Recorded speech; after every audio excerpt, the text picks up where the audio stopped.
오늘 우리에게 주신 하나님의 말씀은 누가복음 23장 34절의 말씀입니다.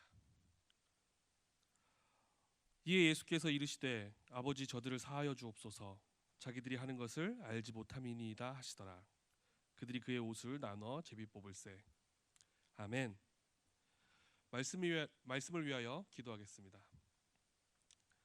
하나님, 저희들 이 시간 하나님께서 우리에게 주신 그 귀한 말씀을 향하여 우리의 마음 문을 엽니다. 말씀으로 우리 마음 가운데 찾아와 주시고 우리의 삶을 변화시켜 주시옵소서. 예수님의 이름으로 기도합니다. 아멘. 여러분 반갑습니다. 이렇게 또 다른 모습으로 만나게 되어서 참으로 반갑습니다. 평범한 일상은 아니지만 이러한 특별한 기회를 통하여서 우리가 함께 예배드리는 것이 얼마나 기쁜 일이고 복된 일인지를 깨닫고 기억하셨으면 좋겠고, 또 한 가지 우리가 어느 곳에 어떤 모습으로 있더라도 하나님께서는 우리와 함께 하신다는 사실을 기억하시기 바랍니다. 오늘은 교회력으로 사순절 첫 번째 주입니다. 우리 학생 여러분들 잘 모르실 텐데 한 가지씩 설명하며 설교를 시작해 보려고 합니다. 여러분, 교회력이란 말 아십니까? 제가 오늘 교회력으로 사순절 첫 번째 주라고 이야기를 했습니다. 그렇다면 교회력은 도대체 뭘까요? 교회력, 교회의 힘? 아닙니다. 교회력은 교회에서 쓰는 달력입니다. 교회력은 다른 곳에선 쓰지 않고 특별히 교회에서만 쓰는 달력인데, 예수님의 일생을 1년으로 계산하여서 한 해를 계산하는 것을 교회력이라고 합니다. 3월 첫 주부터 교회력으로는 사순절이라는 절기가 시작이 됩니다. 사순절이란 무엇이냐? 이것도 짚고 넘어갑시다. 사순절은 40일을 이야기합니다. 한자로 숫자 4와 열을 뜻하는 순, 그래서 사순, 40일의 절기라는 뜻입니다. 성경에서 40일은 여러 가지 특별한 의미로 쓰일 때가 많습니다. 40이란 숫자는 고난과 그것을 극복하고 갱신하는 것을 상징적으로 뜻하는 숫자입니다. 그래서 예수님께서 부활하신 부활절 전 40일을 예수님의 십자가 사역, 부활 사역을 기억하고 준비하는 절기를 사순절이라고 합니다.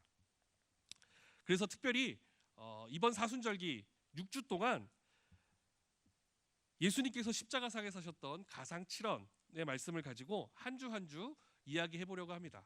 여러분들 또 가상칠언 그러면은 또 잘 모르실 텐데, 가상칠언이란 예수님께서 뭐 가상으로 뭐 사이버 VR 뭐 이런 거 얘기하는 게 아니라 가상, 십자가 위에서 우리에게 남기신 7마디, 그것을 한 주 한 주 한 절 하나씩 꼼꼼하게 살펴보는 시간을 앞으로 부활절까지 7주간 가지려고 합니다. 첫 번째로 오늘은 십자가에서 우리에게 남겨주셨던 예수님의 가상칠언 중 첫 번째 말씀, 누가복음 23장 34절의 말씀입니다. 아버지여 저희를 사하여 주옵소서. 아까도 말씀드렸지만 사순절은 부활절 전 6주를 이야기합니다. 40일간의 기간을 이야기합니다. 40일 동안 우리는 예수님에 대해서 기억을 해야 합니다. 그렇다면 사순절에는 예수님에 관하여 기억할 때 특별히 어떤 사건에 초점을 맞춰두고 예수님을 기억을 해야 할까요? 그것은 바로 십자가 사건입니다. 십자가. 우리가 다니는 교회에 지붕 꼭대기마다 올려져 있는 그 십자가, 여러분들은 십자가를 볼 때마다 어떤 생각이 드십니까? 십자가가 의미하는 게 도대체 뭘까요? 그래서 제가 십자가에 관한 재밌는 농담 하나를 가지고 와봤습니다. 옛날 산골짜기에 자그마한 절이 한 채 있었다고 합니다. 그 절에는 스님들만 모여서, 일반인들은 모이지 않고 스님들만 모여서 조용히 돌을 닦고 계셨답니다. 그런데 그 산속 깊은 절 옆에 기도원이 어느 날 뚝딱뚝딱 생겼다고 합니다. 그런데 산속에 조용히 스님들만 있는 절하고 기도원하고는 분위기가 너무 달랐어요. 절만 있을 때는 스님들끼리 조용히 무건수행하고 조용히 돌을 닦았는데, 옆에 기도원이 들어서니까 절이랑 분위기가 너무 다른 겁니다. 매일매일 찬양하고 통성으로 기도하고 그러니까 스님들이 적응을 못하는 거예요. 분명 자기들끼리만 살았을 때는 되게 조용히 지내는데 옆에 기도원이 들어오니까 기도원이 조금 시끌벅적한 거예요.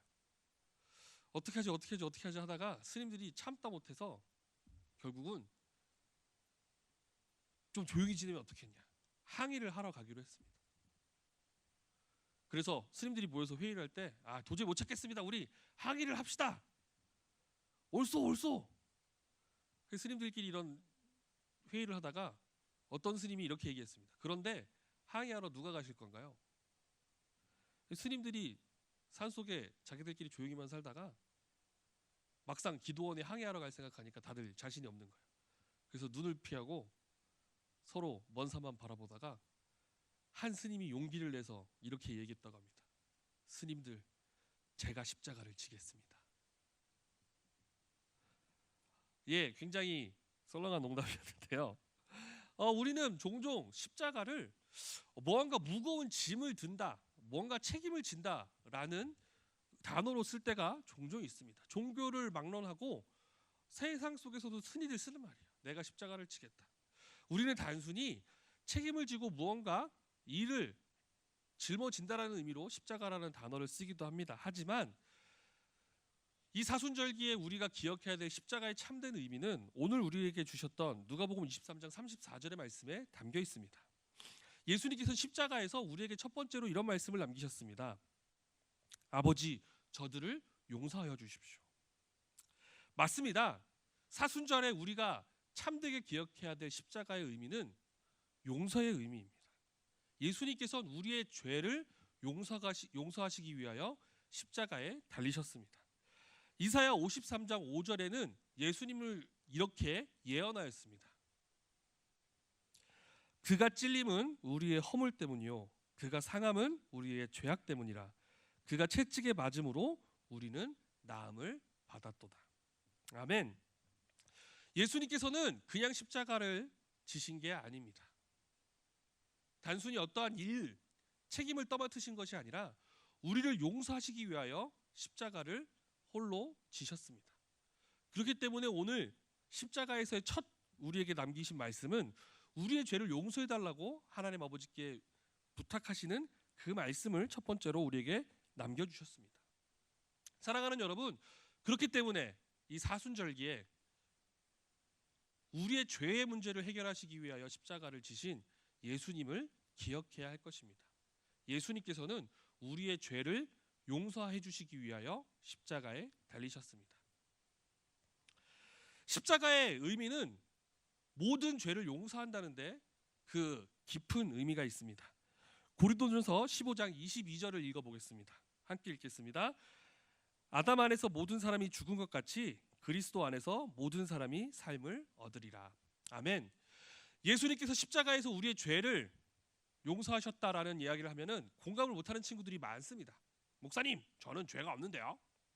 저는 중일밖에 안 되는데 무슨 죄가 있어요.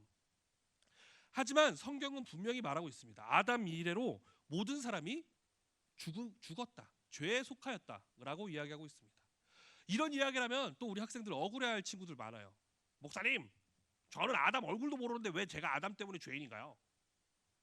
하지만 그렇게 억울한 친구들을 위해서 성경은 이렇게 얘기하고 있습니다. 아담 한 사람 때문에 모두가 죄인이었지만 하지만 예수님 한 분 때문에 모두가 죄로부터 자유로울 수 있다. 예, 아담 때문에 우리가 원죄를 얻게 되어서 모두가 죄인이 된 건 참으로 억울한 일이지만 그 죄를 예수님 앞에 가지고 나갈 때 우리는 또 예수님 한 분 때문에 우리 모두가 죄로부터 용서받는 자유를 누립니다. 그래서 십자가는 모든 사람의 죄를 용서해 주는 놀라운 역사가 있습니다.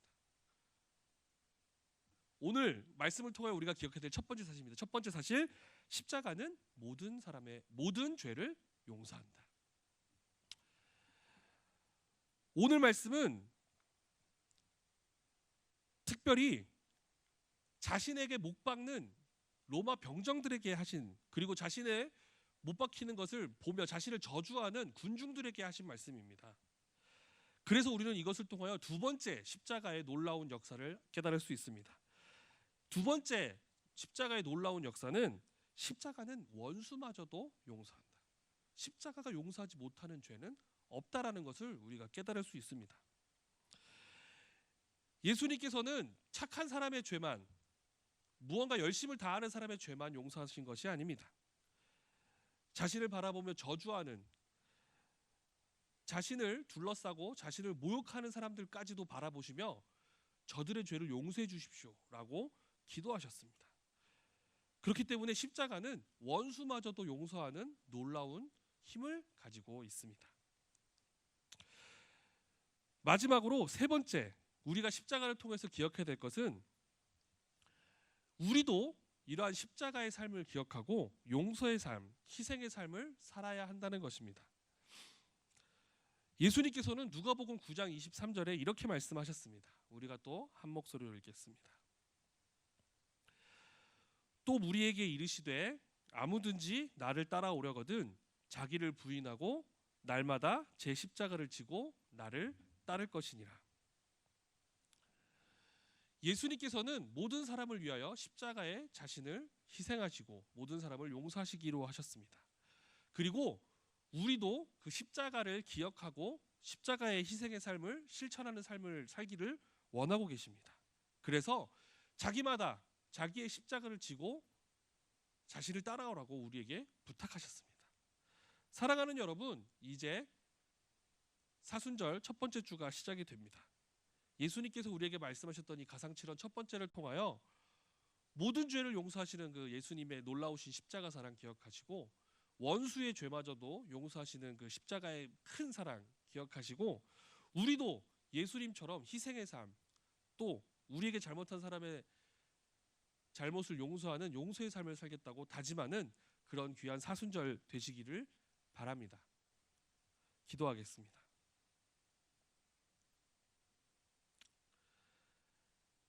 하나님, 이 사순절 첫 번째 주에 우리의 죄를 위하여 십자가를 지신 예수님의 그 희생을 기억하고자 합니다.